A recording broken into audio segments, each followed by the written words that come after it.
নমস্কার, আমি অনাবি। আমার রন্ধনশালায় আপনাদের স্বাগত।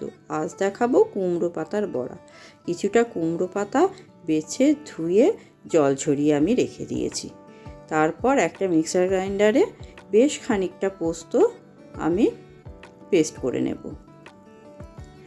আর একটা মিক্সার গ্রাইন্ডারে কিছুটা সর্ষে, 2 চামচ মতো সাদা সর্ষে আমি নিয়েছি, আপনারা কালো সর্ষেও নিতে পারেন।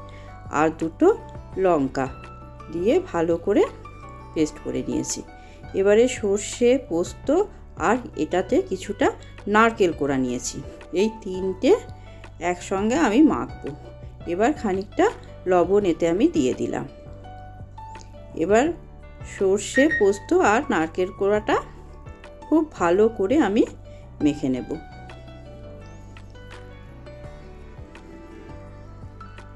এই যে মাখা হয়ে গেছে। এবার এক একটা করে কুমড়ো পাতা আমি নেব, তার মধ্যে একটু একটু করে এই সর্ষে পোস্ত বাটাটা অল্প অল্প করে দিয়ে ভালো করে পাতাটা ভাঁজ করে মুড়ে নেব। ঠিক এরকম করে ভাঁজ করে করে মুড়ে রেখে দেব। আমি আর একটা পাতার মধ্যে পোস্তটা ভরে দেখিয়ে দিচ্ছি। ঠিক এরকম করে মুড়ে উল্টো করে করে রেখে দেব।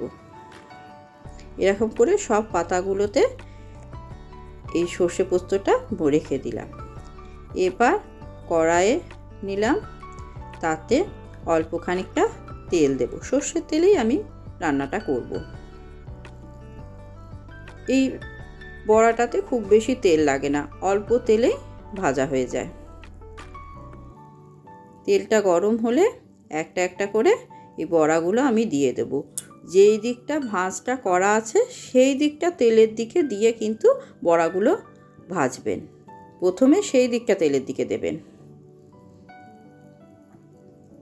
এভাবে বড়াগুলো দিয়ে আমি একটু টিপে টিপে দেব। আঁচটা এখন মিডিয়ামে রেখে দিয়েছি।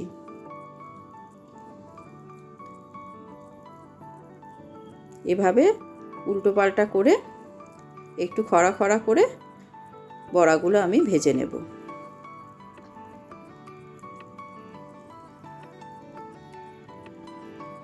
একটু ধিমে আঁচে করব, মিডিয়াম টু লো ফ্লেমে আমি বড়াটা ভাজবো। প্রয়োজন পড়লে লোতেও করে নিতে পারেন। এভাবে একটা একটা করে বড়া ভেজে আমি বড়াগুলো তুলে নেব।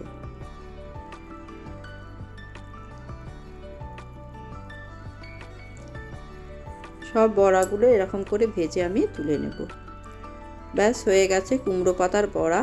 এটা গরম ভাতে অপূর্ব লাগে খেতে, একবার অবশ্যই করে খাবেন। কুমড়ো পাতা না হলে চাল কুমড়ো পাতা বা লাউ পাতাতেও হয়, তবে চাল কুমড়ো পাতাটাই হলেই ভালো হয়। এই রেসিপিটা কেমন লাগলো আপনাদের জানাবেন। ধন্যবাদ।